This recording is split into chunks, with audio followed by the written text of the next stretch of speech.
এতিয়াতো কেনেকুৱা কৰিম? 7খন চিক্সিডুল এৰিয়াৰ জিলাৰ পৰা প্ৰতিনিধিসকল আহিছে আৰু এইটো ইয়াৰ মানে যি অংশগ্ৰহণ এইটো সাংঘাতিক চমকপ্ৰদ।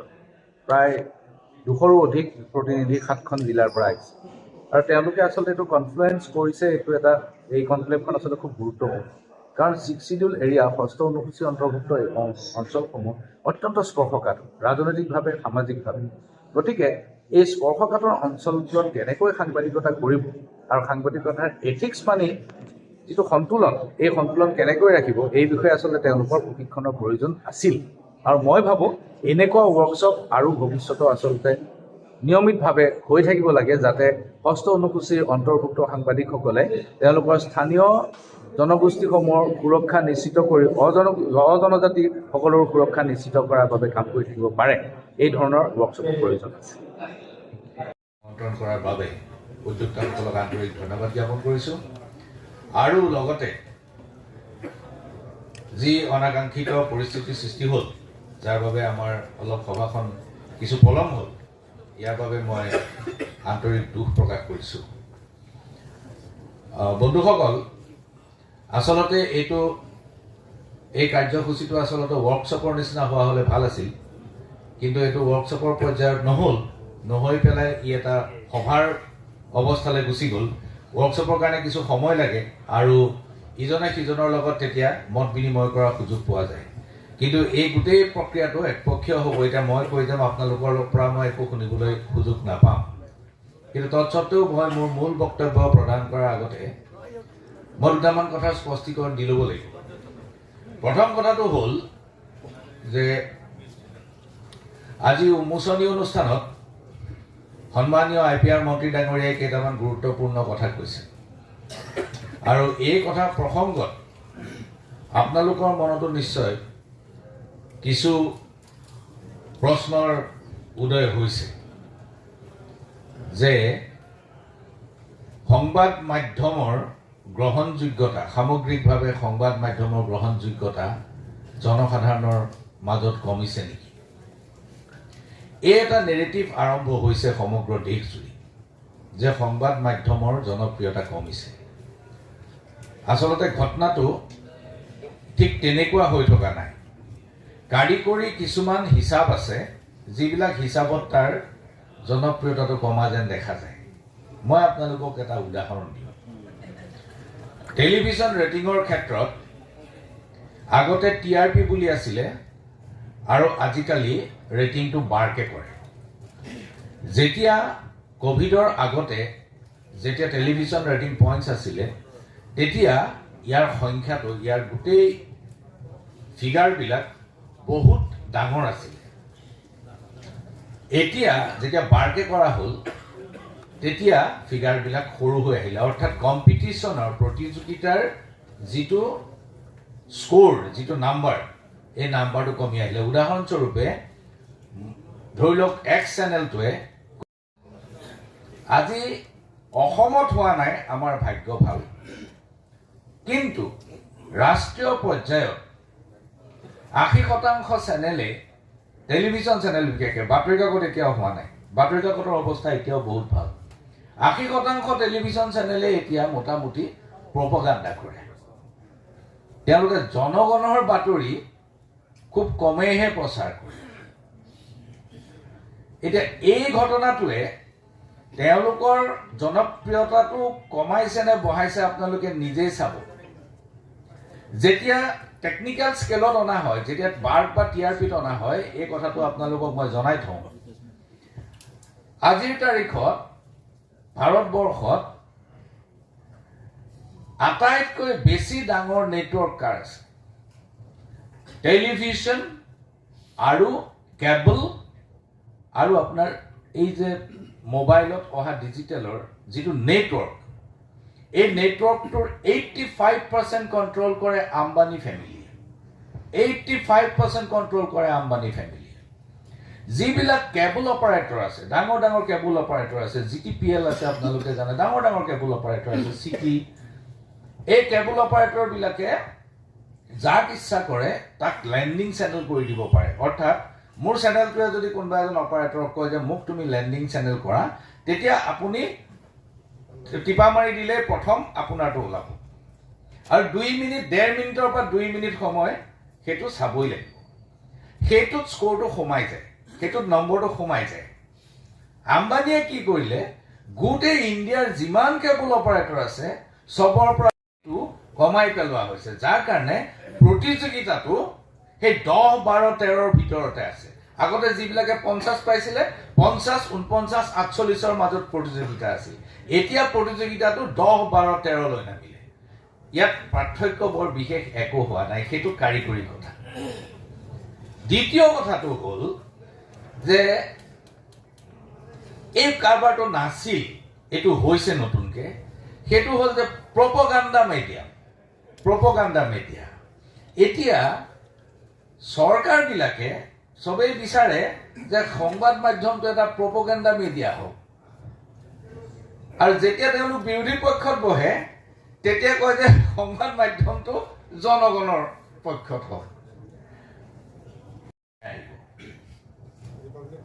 ৰিপাব্লিক ভাৰত আহে বা টিভি 18 আহে যি লেণ্ডিং স্পেচটো কিনিছে সি সেই নম্বৰটো পাই আছে গতিকে যিটো টেকনিক্যাল স্কেলত কথাটো মেজাৰ কৰিবলৈ গ'লে ঘটনাটো সত্যতাটো সেইটো যে আম্বানীয়ে 85% নিয়ন্ত্ৰণ কৰাৰ পিছত সেই টেকনিক্যাল স্কেলটো তেওঁলোকে যিকোনো ধৰণে মেনিপুলেট কৰিব পাৰে ইয়াৰ দ্বাৰা সংবাদ মাধ্যমৰ জনপ্ৰিয়তাটো কমাটো নুবুজায় কিন্তু আন এটা কাৰিকৰী সমস্যা হৈছে সেইটো হ'ল যে প্ৰিণ্টৰ ক্ষেত্ৰত কোভিড পৰৱৰ্তী পৰিস্থিতিত আমাৰ এটা সংকটৰ সৃষ্টি হৈছে প্ৰিণ্ট মিডিয়াৰ ক্ষেত্ৰত কাৰণ কোভিডৰ সময়ত আমাৰ প্ৰিণ্ট মিডিয়া একেবাৰে সাংঘাতিক ধৰণে কমি আহিলে বহুত দিন ধৰি পেপাৰ নোলোৱাকৈ থাকিল মানুহৰ অভ্যাস সলনি হৈ গ'ল সেই সময়তে ডিজিটেল মাধ্যম খুব শক্তিশালী হৈ উঠিল আৰু পৃথিৱী জুৰি এটা ডিজিটেল মাধ্যম যথেষ্ট শক্তিশালী কোনো সন্দেহ নাই এতিয়া এই ডিজিটেল মাধ্যমৰ বিপৰীতে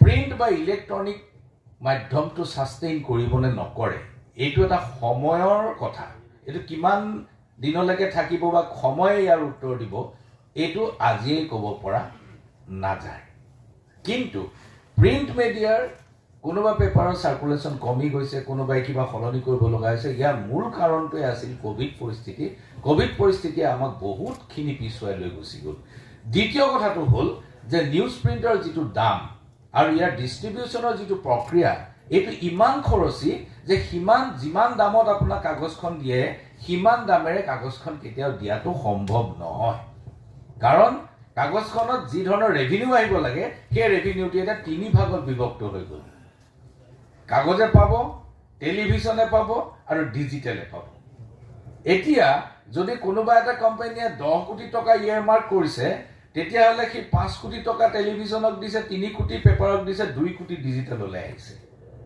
গতিকে ৰেভিনিউ যেতিয়া ভাগ হৈ গ'ল অটোমেটিক্যালি প্ৰিণ্টৰ পইচাটো কমি আহিল গতিকে প্ৰিণ্টত নিউজ প্ৰিণ্ট কিনি হকাৰ দি ডিষ্ট্ৰিবিউট কৰা গাড়ীৰে নি থোৱা এজেণ্টক কমিশ্যন দিয়া গোটেই কাৰবাৰটোত এটা সাংঘাতিক ধৰণৰ চেলেঞ্জ আহিছে এনেকুৱা সময়ত মেনেজমেণ্টবিলাক যথেষ্ট দিগদাৰত পৰিছে ইয়াৰ কিবা এটা সমাধান সূত্ৰ নিশ্চয় উলিয়াব লাগিব অন্যথাই কিন্তু প্ৰিণ্ট মিডিয়াৰ সন্মুখত এটা ডাঙৰ সমস্যা হ'ব আৰু ডাঙৰ কৰ্পৰেটে আমাৰ দৰে অসমত যিবোৰ চেনেল আছে অপাৰেট কৰি আছে তেওঁলোকৰ অৱস্থা বেয়া কৰি দিব কাৰণ ডাঙৰ কৰ্পৰেট যেতিয়া নামিব তেতিয়া বিভিন্ন ধৰণৰ ইনভেষ্টমেণ্ট হয় গতিকে ডাঙৰ কৰ্পৰেটে এই ক্ষেত্ৰত আমাক সমস্যাত পেলাব চতুৰ্থ কথাটো হ'ল যে যেতিয়া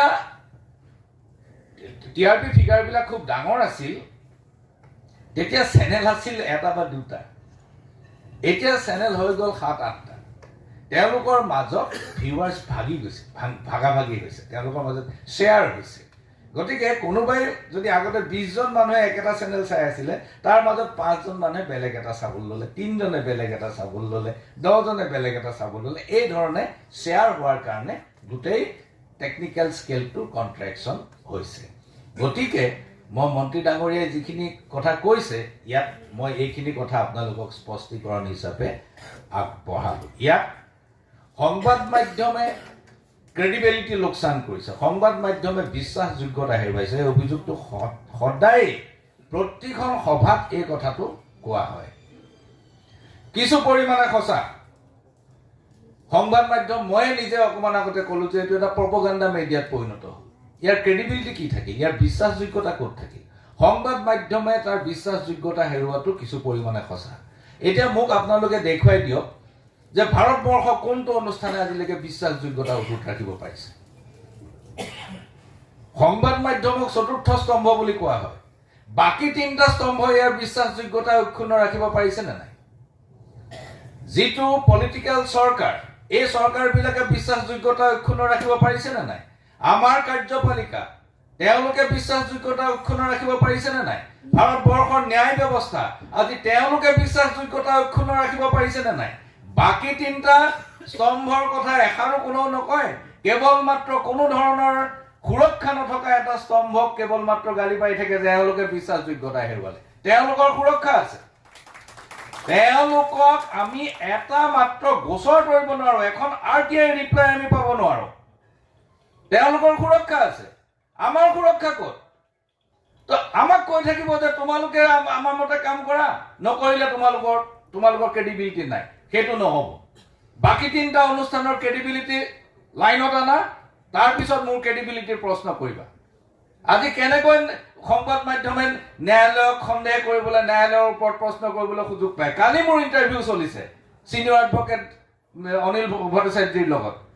প্ৰত্যেকটো প্ৰশ্নই ন্যায়ালয়ৰ বিৰুদ্ধে গৈছে। কেনেকৈ কাৰ্যপালিকাক সন্দেহ কৰিবলৈ পাইছে? কেনেকৈ ৰাজনৈতিক চৰকাৰবিলাকে কেনেকৈ তাৰ ক্ৰেডিবিলিটি হেৰুৱাইছে? গোটেই পৃথিৱীয়ে দেখি আছে। তাত আহি পেলাই সংবাদ মাধ্যমে ক্ৰেডিবিলিটি হেৰুৱাইছে, অকল সেইটো কথা সঁচা হ'ব নোৱাৰে। আৰু সেইটো সঁচা হ'লেও বাকীকেইটাৰ লগত, বাকীকেইটা স্তম্ভৰ লগত একেলগে ডুবিছে। ই কেৱল অকলে ডুবা নাই। গতিকে এই কথাটো সকলোৱে মনত স্পষ্ট ৰখা ভাল। এতিয়া আপোনালোকৰ যথেষ্ট ভোক লাগিছিল, আপোনালোকৰ ভাতৰ অকণমান খেলি মেলি হৈছে খোৱাৰ, মই বৰ দুখিত। কিন্তু মই এতিয়া মূল ভাষণলৈ আহিব খুজিছোঁ। আপোনালোকৰ অকণমান সময় ল'ম, বেছি সময় মই নলওঁ। বাকী দুজন বক্তাৰ পৰা আপোনালোকে মোতকৈ ভালকৈ জানিব পাৰিব। বন্ধুসকল, এই গোটেই এই কনফাৰেন্সখন সংগঠিত কৰিছে আৰু ইয়াৰ বিষয়টো ৰখা হৈছে, মোক যিটো বিষয় দিছিলে যে balancing freedom and responsibility, media ethics in the age of development journalism. media ethics in the age of development journalism, অৰ্থাৎ উন্নয়নমুখী সাংবাদিকতাৰ যুগত মিডিয়াৰ নীতি নিয়ম বা এথিক্স, সেইটো কিহৰ ৰেফাৰেন্সত ক'ব লাগিব? সেইটো ক'ব লাগিব ফ্ৰীডম এণ্ড ৰেছপন্সিবিলিটি। আপোনাৰ ফ্ৰীডম, সংবাদ মাধ্যমৰ ফ্ৰীডম, আৰু বাকী তিনিটা অনুষ্ঠানৰ ফ্ৰীডম একেনে? ইমিউনিটি আৰু ফ্ৰীডম দুইটা একেনে? মুঠেই নহয়। আজি article 19, article 20, article 21 of our constitution, যিবোৰ ফ্ৰীডম, যিবোৰ আমাক মুক্তভাৱে কথা কোৱাৰ যি অধিকাৰ দিছে, সেইটো সাধাৰণ নাগৰিকৰ আছে আৰু একেখিনি অধিকাৰ এই সংবাদ মাধ্যমৰ আছে। ইয়াতকৈ এক চুলি পৰ্যন্ত বেছি অধিকাৰ সংবাদ মাধ্যমৰ নাই। এই কথাটো আমি সকলোৱে জানি লোৱা উচিত। ভাৰতৰ সংবিধানত সংবাদ মাধ্যমৰ প্ৰতি কোনো ধৰণৰ সুৰক্ষা নাই। সাধাৰণ নাগৰিকৰ দৰে আপোনাৰ বিৰুদ্ধে গোচৰ হ'ব পাৰে, সাধাৰণ নাগৰিকৰ দৰে আপোনাৰ যিকোনো ধৰণৰ বিচাৰ প্ৰক্ৰিয়া আৰম্ভ হ'ব পাৰে। কিন্তু এজন মন্ত্ৰীৰ ক্ষেত্ৰত ইয়াৰ আগতে তেওঁ অধ্যক্ষৰ অনুমতি ল'ব লাগিব। এজন ন্যায়পালিকাৰ বিৰুদ্ধে ন্যূনতম যিখিনি সুৰক্ষা সেইখিনিয়ে আমি পাওঁ। কিন্তু ইয়াত কনফ্লুৱেন্সটো হৈছে এটা বিশেষ অঞ্চলৰ, আৰু সেইটো হৈছে 6 শিডিউল, ষষ্ঠ অনুসূচী। ষষ্ঠ অনুসূচী একাংশ জনগোষ্ঠীৰ বাবে নিৰ্ধাৰিত। অসমৰ একাংশ, মিজোৰামৰ সম্পূৰ্ণ, মেঘালয় সম্পূৰ্ণ, ত্ৰিপুৰাৰ একাংশ, এই ধৰণে ইয়াত ষষ্ঠ অনুসূচীটো আছে। এই ষষ্ঠ অনুসূচীত কৰ্মৰত সংবাদ কৰ্মীসকলৰ একাংশ স্থানীয় জনগোষ্ঠীয় সংবাদকৰ্মী, আন একাংশ সেই জনগোষ্ঠীটোৰ লগত নিমিলা ধৰণৰ বা অজনজাতি সংবাদকৰ্মী, অৰ্থাৎ এটা ছেকশ্যন ট্ৰাইবেল, ইটো ছেকশ্যন নন ট্ৰাইবেল।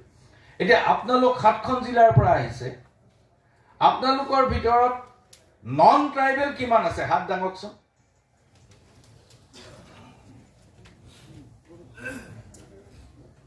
ইয়াত এই গোটেইকেইখন, ধন্যবাদ, এই গোটেইকেইখন জিলাত ইয়াত উপস্থিত থকা সকলৰ ভিতৰত মই ধাৰণা কৰিছোঁ 3/4 3/4 ট্ৰাইবেল সাংবাদিক আৰু 1/3 নন ট্ৰাইবেল সাংবাদিক ইয়াত উপস্থিত থকা। মই কৰ্মৰত হিচাপটো মই দিব নোৱাৰিম।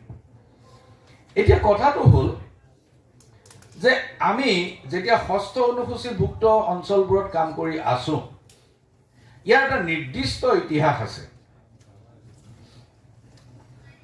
ইয়াৰ নিৰ্দিষ্ট ইতিহাসটো হ'ল যে সংবিধান সভাত যেতিয়া আলোচনা হৈছিল সাংবিধানিক অধিকাৰৰ প্ৰসংগত, তেতিয়া উত্তৰ পূবৰ জনজাতিসকলৰ সম্পৰ্কত কিছু সুৰক্ষা বিচাৰি কিছুমান মানুহে কথা কৈছিল। এই যে জনজাতিসকলৰ বিশেষ সুৰক্ষা দিব লাগে, এই ধাৰণাটো প্ৰথম সংবিধান সভাত কোনে আনিছিল আপোনালোকৰ মনত পৰিবনে বাৰু? কাৰোবাৰ? এনিৱান? 6ষ্ঠ অনুসূচীৰ গোটেই ধাৰণাটো সংবিধান সভাত কোনে আনিছিল? So that's our biggest problem.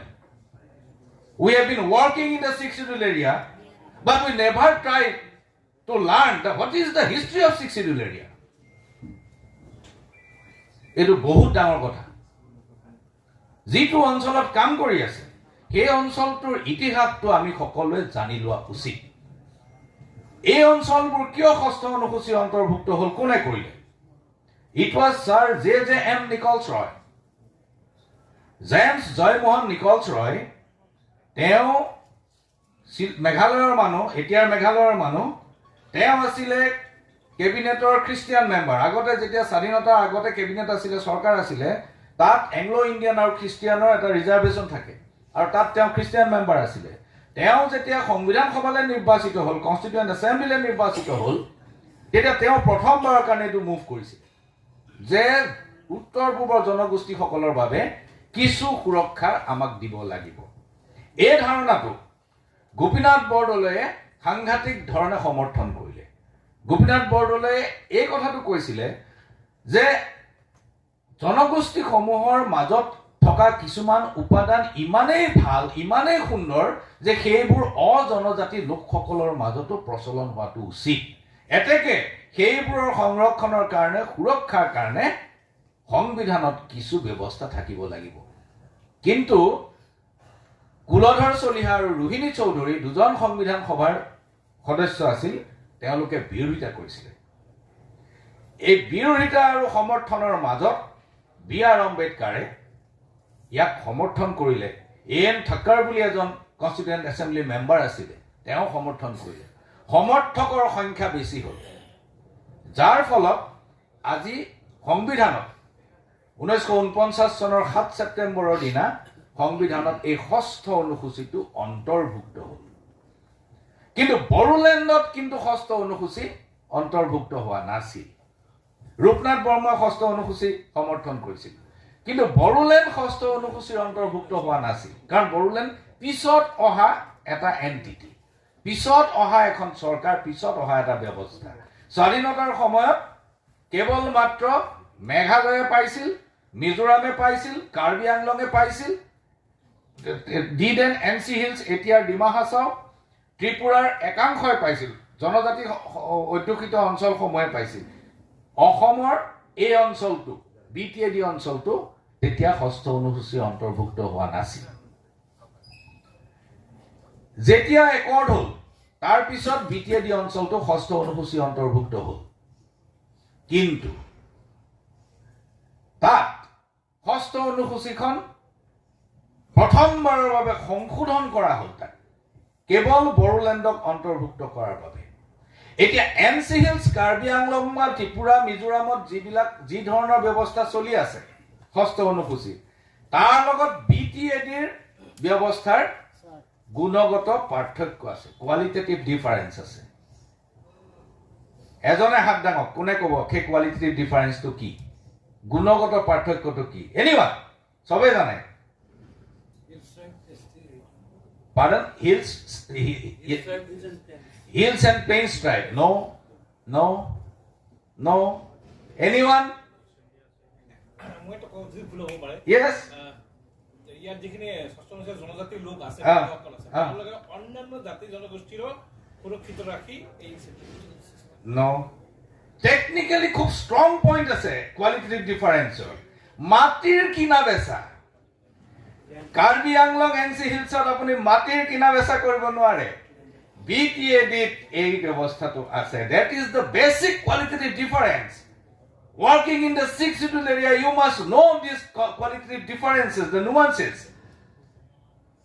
Yet, a difference to us. যে ইয়াত জনজাতি আৰু অজনজাতিৰ মাজত ল্যান্ড ট্ৰান্সফাৰ হ'ব পাৰে, যেটো কাৰ্বি আংলং আৰু এনচি হিলছত সেইটো নিষিদ্ধ। এতিয়া কথাটো হ'ল আনৰিটেন পাৰ্টটো কি? আনৰিটেন পাৰ্টটো হ'ল যে চাব ইয়াত সাংবাদিকতা কৰাটো এইকাৰণে কৈছোঁ ডেভেলপমেণ্ট জাৰ্নেলিজিম। এই ডেভেলপমেণ্ট জাৰ্নেলিজিমৰ প্ৰসংগটো কেনেকৈ আহিল? যে গভৰ্ণমেণ্টে ক্লেইম কৰিব যে আমি ডেভেলপমেণ্ট কৰিছোঁ বহুত, গতিকে তোমালোকে ডেভেলপমেণ্টবোৰ প্ৰচাৰ কৰা। কিন্তু development is a normal process. এখন চৰকাৰ যেতিয়া থাকিব ডেভেলপমেণ্টটো নৰ্মেল প্ৰচেছ, তাত সুকীয়াকৈ আকৌ ডেভেলপমেণ্টৰ কথাটো কেনেকৈ আহিল? বিয়া যেতিয়া মানুহে এবাৰ পাতে তেতিয়া খুব ৰং ৰহস্য কৰি ডাঙৰকৈ পতা কথাটো বিয়া, কিন্তু বিয়াখন যদি প্ৰতিদিনে যদি ভাত খোৱা পানী খোৱা নিচিনাকৈ পাতি থকা কথা হয় তেতিয়াহ'লে তাত কোনো ৰং ৰহস্য কৰাৰ কথা নাই। উন্নয়ন এটা স্বাভাৱিক প্ৰক্ৰিয়া, কিন্তু উন্নয়নৰ সাংবাদিকতাৰ প্ৰসংগটো কেনেকৈ আহিল? প্ৰসংগটো এই কাৰণেই আহিল যে দীৰ্ঘদিন ধৰি ইয়াত উন্নয়নৰ কাম ব্যাহত হৈ আছিল। কিহৰ কাৰণে? কনফ্লিক্টৰ কাৰণে, সংঘাতৰ কাৰণে। আৰু এই সংঘাতৰ কাৰণে যে কাম বন্ধ হৈ আছিল বা উন্নয়ন প্ৰক্ৰিয়া বন্ধ হৈ আছিল, অকল সেইটো নহয়। এই সংঘাতে যিটো ছ'চিয়েল ফেব্ৰিক, যিটো সামাজিক বিন্যাস, এই সামাজিক বিন্যাসৰ বৰ ডাঙৰ ক্ষতি কৰিছিল। আপোনালোকে যিসকলে ষষ্ঠ অনুসূচী অঞ্চলত কাম কৰি আছে, আপোনালোকে দুটা কথাৰ সদায় বেলেঞ্চত ৰাখিব লগা হয়। এটা হ'ল যে ষষ্ঠ অনুসূচী অন্তৰ্ভুক্ত জনগোষ্ঠীসমূহৰ সুৰক্ষা, আনহাতে এই জনগোষ্ঠী বৰ্হিভূত মানুহবোৰৰ সুৰক্ষা। এই কথাটোৰ বেলেঞ্চটো সদায় মনত ৰাখিব লগা হয়, যিটো আন অঞ্চলৰ সাংবাদিকে এই কথাটো চিন্তা নকৰিলেও চলে। কাৰণ ইয়াত এইটো অত্যন্ত স্পৰ্শকাতৰ এই বিষয়। Yes. In BTAD area, non-tribal cannot purchase the land of tribal, but tribal can purchase the land of non-tribal. But even that right also forbidden in the hills. Hills of here right too নাই। Okay. এইটো donate কৰিব লাগিব বা অন্য ধৰণে চলাব লাগিব, cell কৰিব নোৱাৰে। এতিয়া ইয়াত কথাটো হ'ল যে এই যে সংঘাতটো, এই সংঘাতটো স্থায়ী কথা নহয়, কিন্তু সংঘাতৰ যিটো অবৈৰীমূলক যিটো কণ্ট্ৰাডিকশ্যন, তাৰমানে দুটা ধৰণৰ কণ্ট্ৰাডিকশ্যন থাকে। এটা হ'ল বৈৰীমূলক, এণ্টাগনিষ্টিক, আপোনাৰ মোৰ লগত কোনো সম্পৰ্কই নাই, একদম পেলেষ্টাইন ইজৰাইল, পুৰা সদায় যুদ্ধ। আৰু এটা হ'ল নন এণ্টাগনিষ্টিক কণ্ট্ৰাডিকশ্যন, সেইটো চবতে থাকে। সেইটো এণ্টিটি, মই এজন মানুহ, মই যিধৰণে চলি আছোঁ, আন এজন মানুহৰ লগত মোৰ এটা সংঘাত সদায়ে আছে। এই সংঘাতটো সদায় স্পষ্ট ৰূপত দেখা পোৱা নাযায়। এই কথাটোৰ এই নুৱান্সেছটো আমি অনুভৱ কৰিব পাৰিব লাগিব। আৰু যেতিয়া আমি এইটো অনুভৱ কৰিম তেতিয়া আমি সকলো সময়তে সংঘাত এৰাই চলিব পাৰিম। আৰু সংঘাত এৰাই চলিলেই উন্নয়নৰ যিটো সাংবাদিকতা, সেই সাংবাদিকতাত আমি ভৰি দিব পাৰিম। এতিয়া সংঘাত এৰাই চলাৰ কাৰণে ৰাস্তা কি? এটা সংঘাতৰ পূৰ্বৱৰ্তী অৱস্থা এটা থাকে, প্ৰি কনফ্লিক্ট, অৰ্থাৎ সংঘাতৰ অভিমুখে লৈ যোৱাৰ যিটো পৰিস্থিতি, আৰু এটা হ'ল কনফ্লিক্ট পিৰিয়ড, একেবাৰে সাংঘাতিক ধৰণৰ সংঘাত চলি থকাৰ পৰিস্থিতি, আৰু এটা হ'ল পষ্ট কনফ্লিক্ট, ইটো হ'ল সংঘাতৰ পৰৱৰ্তী অৱস্থাৰ পৰিস্থিতি। এটা সংঘাত নহবৰ কাৰণে সংঘাতৰ পূৰ্বৱৰ্তী পৰিস্থিতিটোত সাংবাদিকৰ দায়িত্বটো অত্যন্ত বেছি। যিমানে সমাজখনক উৰা বাতৰি আৰু অপপ্ৰচাৰৰ পৰা মুক্ত কৰি ৰাখিব পাৰিব, সিমানেই আপুনি সংঘাতক দূৰত ৰাখিব পাৰিব। উৰা বাতৰি আৰু অপপ্ৰচাৰে বহু ডাঙৰ সংঘাতৰ সৃষ্টি কৰে। এই লাষ্ট যিটো ডাঙৰ সংঘাত হৈ গৈছিল, সম্ভৱ 2011 সম্ভৱ 2012 য়েছ, যিটো এই আমেৰিকা বজাৰ এনেকুৱা এইবিলাক গণ্ডগোল হৈছিল, ইয়াতে আৰম্ভ হৈছিল। এই গোটেই ঘটনাটো আৰম্ভ হৈছিল এটা উৰা বাতৰিৰ পৰা। এজন ব্যক্তি মৃতদেহ ওলাল, তেওঁক কোনোবাই হত্যা কৰিলে।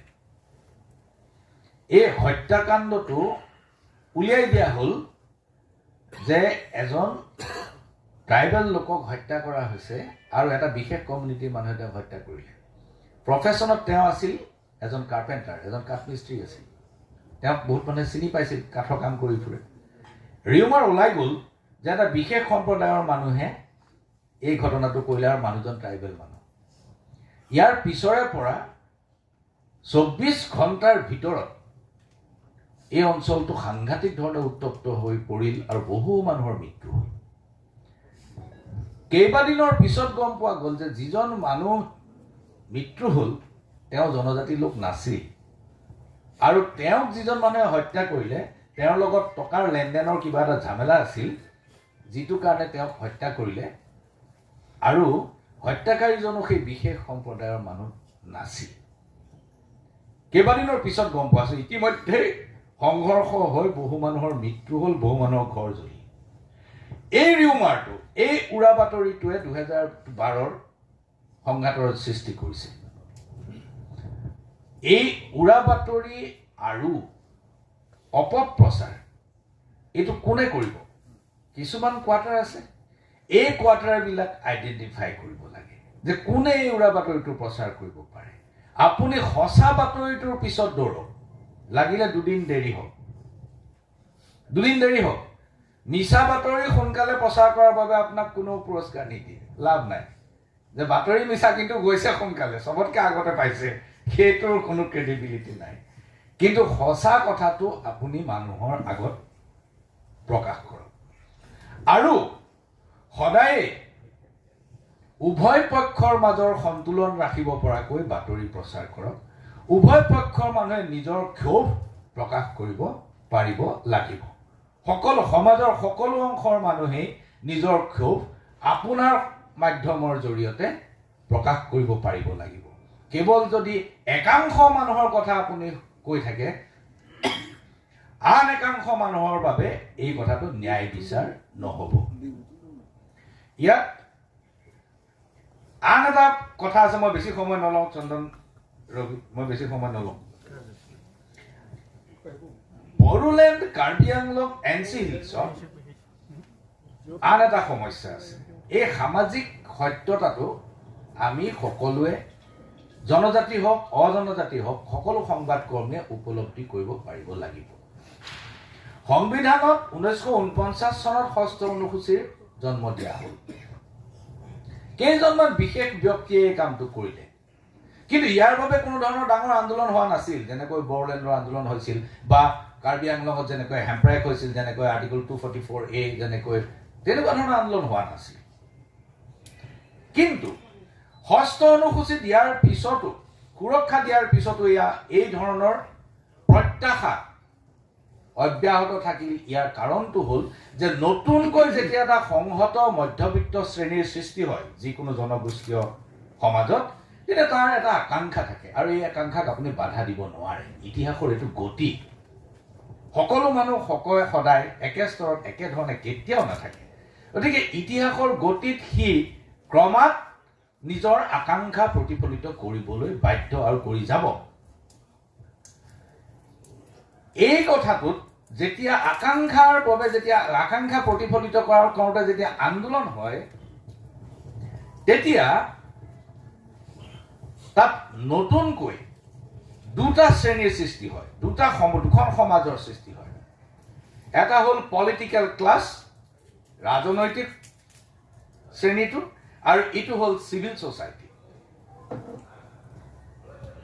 ৰাজনৈতিক শ্ৰেণী মানে মই ৰাজনীতি কৰি থকা মানুহবোৰক কোৱা নাই, প্ৰমোদ বৰুৱা ভাগ্ৰামা মহিলাই নহয়। পলিটিকেল এটা ক্লাছ হয়, যি এলিট ক্লাছটোৱে তাৰ ৰাজনীতিটো নিয়ন্ত্ৰণ কৰাৰ চেষ্টা কৰে, কাৰণ জানে যে জাতিৰ আকাংক্ষা পূৰণ কৰিব পাৰিব তেতিয়াহে যেতিয়া ৰাজনৈতিক ক্ষমতা জাতিৰ হাতলৈ আহিব। এই আকাংক্ষাটো তেতিয়া প্ৰতিফলিত হয় আৰু এটা পলিটিকেল ক্লাছৰ সৃষ্টি হয়। তেওঁলোক আমাৰ মাজতে থকা কিছুমান মানুহ যি নিজেই নাজানে যে he belongs to that political class. দ্বিতীয় এখন সমাজৰ সৃষ্টি হয়, সেইটো হৈছে চিভিল ছ'চাইটি।